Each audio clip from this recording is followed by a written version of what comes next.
নমস্কার বন্ধুরা, আজ 25শে ডিসেম্বর আর বড়দিনের অর্থাৎ মেরি ক্রিসমাসের আপনাদের সকলকে শুভেচ্ছা জানাই। আজকের দিনটা সকালে বৃষ্টি দিয়ে শুরু হয়েছিল, তাই আমরা নিশ্চিত ছিলাম না যে বেরোতে পারবো কিনা।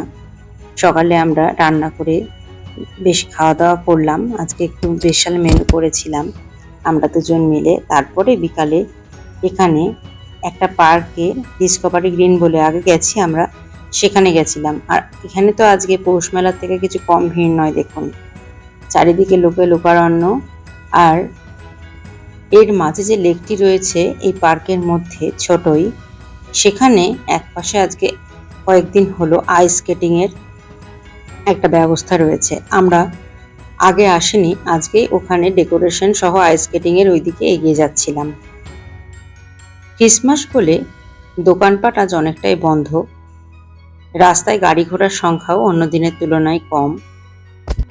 তবে এখানে পার্কে মানুষজন কত দেখুন। আর ওই যে আইস স্কেটিং শুরু হয়ে গেছে, এখনো দিনের আলো আছে। আর এখানে গান বাজনা হচ্ছে চারিদিকে, আর মিউজিক বাজছে, আর সবাই বিভিন্ন বয়স্ক মানুষরাই এখানে আইস স্কেটিং করছেন। আগে ক্রিসমাস ছাড়া গ্যালেরিয়া মলে আইস স্কেটিং দেখেছিলাম, আর আজকে খোলা জায়গায় আইস স্কেটিংটা দেখতে বেশ ভালোই লাগছিল। ছোট থেকে বড় বিভিন্ন মানুষ আনন্দ নিচ্ছে নিজের মতো করে। আমরা ওখানে কিছুক্ষণ দাঁড়ালাম। পার্কটাকে যেন আজকে চেনাই যাচ্ছে না। অন্যদিন এসে এত মানুষজন তো দেখা যায় না একসাথে, আর আজকে সব মানুষ আনন্দ করছে। আমি দাঁড়িয়ে দাঁড়িয়ে দেখছি পার্কটাতে আজকে মানুষ বেশি হয়ে গেছে। ওদিকে দূরে আরো অনেক কিছুই রয়েছে, আমরা আস্তে আস্তে সেদিকে যাব। এখন এখানেই দাঁড়িয়ে আছি। এখানে সবাই জুতো খুলে, আর ওদিকে টিকিট কাউন্টারের দিকে আমরা পরে দেখাচ্ছি। ওদিকে একটা টিকিট কাউন্টার হয়েছে, সেখান থেকে স্কেটিং এর জুতোগুলো নিয়ে এই জুতো তাদের নিজের জিনিসপত্র রেখে সবাই স্কেটিং করছে। এবং কিছুক্ষণ এটা দেখার পর আমরা আবার এগিয়ে গেলাম। ডিসকভারি গ্রিন এই পার্কটি সম্বন্ধে আগেও আপনাদের বলেছি। এটা হিউস্টনের ডাউনটাউন এলাকায় বড় বড় হোটেল এবং অন্যান্য বিল্ডিং এর মাঝে অবস্থিত এক ফালি পার্ক, যেটা সবুজে ঘেরা এবং তার মাঝে বাচ্চাদের জন্য খেলার বিভিন্ন যে বিনোদনের বিভিন্ন রকম উপকরণ রয়েছে। সাধারণত শনি রবিবার এই পার্কে এসেছি এবং সেই সব দিন বাচ্চাদের সঙ্গে মা বাবাদের দেখেছি। আজকে ক্রিসমাসের দিনে এই পার্কটির একটি অন্য চিত্র আমাদের কাছে ধরা পড়লো। ওদিকে দেখছি, আপনাদের প্রথমেই ব্লগে দেখিয়েছি, এক ধরনের সুসজ্জিত ঘোড়ার গাড়িতে করে আজকে অনেকেই ঘুরে বেড়াচ্ছেন। আর আমরা ওই জলের ফোয়ারার পাশ দিয়ে এগিয়ে যাচ্ছি। এখানে একটা আইসক্রিমের গাড়ি ফুড ট্রাক এসেছে।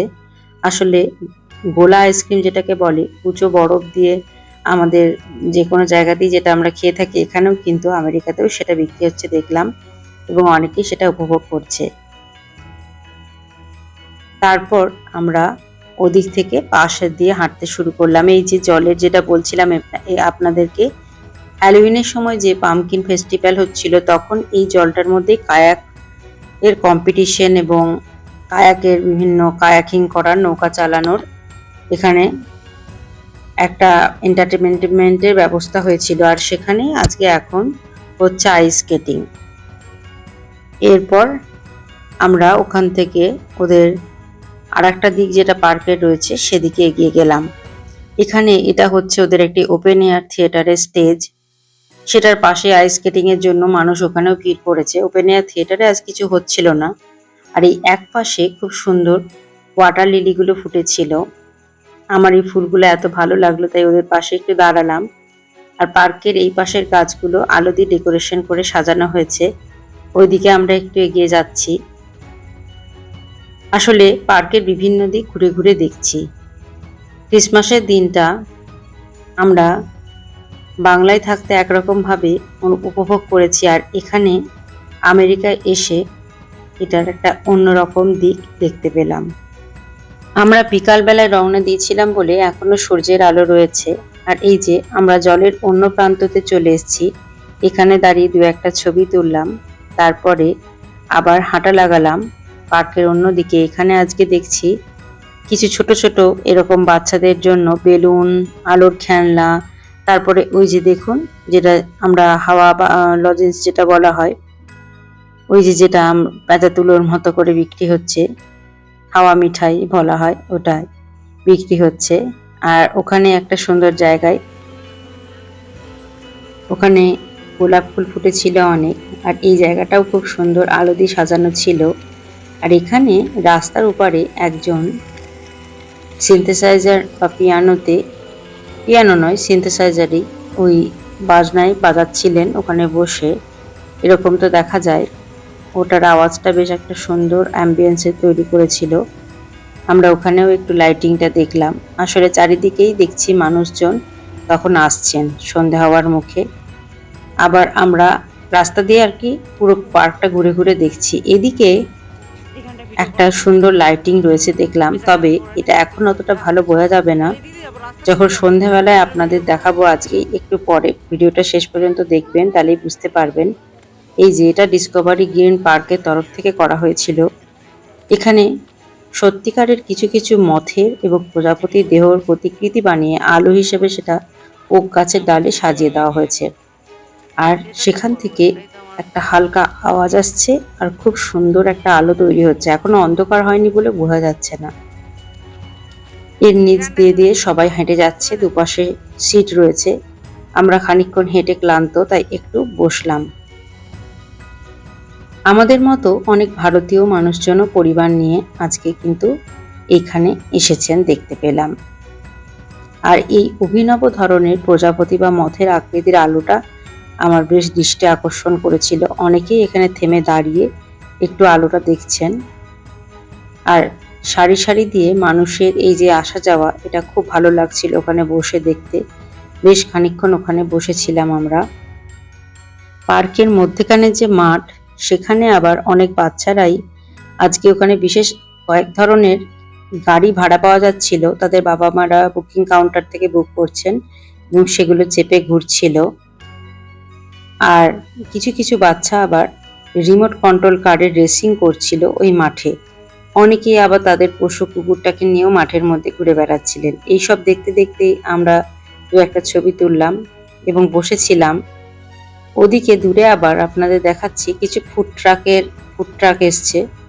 সেখানেই আজকে যেহেতু এখানকার মেন রেস্টুরেন্টগুলো বন্ধ এই লেকের, তাই জন্যই ওই ফুড ট্রাকটিতে কিন্তু ভালোই ভিড় হয়েছে। সবাই ওখান থেকেই খাবার কিনে বাচ্চা থেকে বড়রা সবাই খাচ্ছে। আমরা আবার ওই সিট থেকে উঠে এটা আর একটা জায়গা ওই পার্কের, সেখানে এলাম। এই যে অ্যামিউজমেন্ট বাচ্চাদের যেটা একটা অ্যাক্টিভিটিসে রয়েছে, সেটা আজকে বন্ধ, কিন্তু সারা মাসই খোলা ছিল। এরপরেই সূর্য ডুবে গেল, আর আমরা তারপর ওই জায়গাটায় আরেকবার গেলাম। দেখুন আলো জ্বলার পর কি সুন্দর লাগছে এই রাস্তাটা। এই অনেক পুরনো বড় বড় ওক গাছের ডালে এই মথগুলো ঝুলে আছে, কি অপূর্ব লাগছিল। হয়তো ভিডিওতে আপনারা অতটা বুঝতে পারছেন কিনা জানি না, কিন্তু সত্যি চোখে খুবই সুন্দর লাগছিল আজকে এই লাইটিংটা। আমি আগের দিনও লাইটিং দেখেছি ক্রিসমাসের, তবে আজকে ক্রিসমাসের লাইটিংটা আমার সত্যি অপূর্ব লেগেছে। এটা আমার খুবই ভালো লেগেছে। তারপর ওখানে আমরা দু একটা ছবি তুললাম, ছবি তো তুলতেই হবে। এবং আস্তে আস্তে এবার ফেরার সময় এগিয়ে আসছে। আরো কিছুক্ষণ ওখানে দাঁড়িয়ে থেকে আমরা রওনা দেওয়ার কথা ভাবলাম। ফেরার জন্য আমরা এগিয়ে যাচ্ছি। আর এই যে দেখুন চেনা পার্কটাই যেন অচেনা লাগছে। একটু আগেও পার্কটা দেখতে কেমন লাগছিল, আর এখন আলোয় আলোয় আলোময় হয়ে উঠেছে। ফেরার পথে ভাবলাম আরেকবার ওই স্কেটিং এর ওইদিকে যাব, কারণ ওদিকে লাইটিংটাও এখন আবার জ্বালানো হবে। আর এই যে তখন আপনাদের দেখানো হয়নি, এটা হচ্ছে আইস স্কেটিং এর এন্ট্রান্স, এবং ওখানেই লাইন দিয়ে টিকিট কেটে সবাইকে ওখানে ভিতরে ঢুকতে হচ্ছে। আর এই স্টেজ থেকেই আমরা ওখানে আইস স্কেটিং এর ওখানে গেলাম। এখনো যথেষ্ট পরিমাণে মানুষের ভিড় রয়েছে আইস স্কেটিং এর ওখানে। আসলে যেটা বুঝলাম এদেশে এসে, আমেরিকাতে এসে, যে এখানে মানুষ ক্রিসমাসে নিজেদের মতো করে যেভাবে হোক যতটা হোক যার নিজের স্বার্থ মতো একটা বিশাল আনন্দ লাভের একটা চেষ্টা করেন। সমস্ত মানুষ তাদের মতো করে এই দিনটাকে উদযাপন করেন এবং সেটার আয়োজন প্রায় মাসখানেক আগে থেকেই শুরু হয়ে যায়। আর ক্রিসমাস ইভ থেকে তো অবশ্যই। আর এই যে আমরা পার্ক থেকে বেরিয়ে এসেছি, ডাউন টাউনের রাস্তাগুলো আজকে কিন্তু আলোয় আলোয় ভর্তি। আমি ভিডিওতে তুলতে পারলাম না, আমাদের পাশ দিয়ে ওই ঘোড়ার গাড়ি সুসজ্জিত অবস্থায় একটু আগেই পেরিয়ে গেল। আমরা আস্তে আস্তে এগিয়ে যাচ্ছি। আজকের দিনটাও বেশ ভালোই কাটলো। সকালে এত বৃষ্টি দেখে সত্যিই মনটা খারাপ হয়ে গেছিল যে দেখতে পাবো কিনা কিছু, বা কোথাও বেরোতে পারবো কিনা, বা ঘুরতে পারবো কিনা। তো যাই হোক, ভালো লাগলো আজকে। আর রাস্তায় এরকম ভাবে আলো দেওয়া হয়েছে, এটা দেখে কিন্তু আমার ওই পুজোর প্যান্ডেলে যেরকম ভাবে আলো দেওয়া হয় সেটার কথা মনে পড়ে গেল। যাই হোক, মজার কথা বললাম। আজ আসি, আবার নতুন একটি ব্লগে আপনাদের সবার সাথে দেখা হচ্ছে।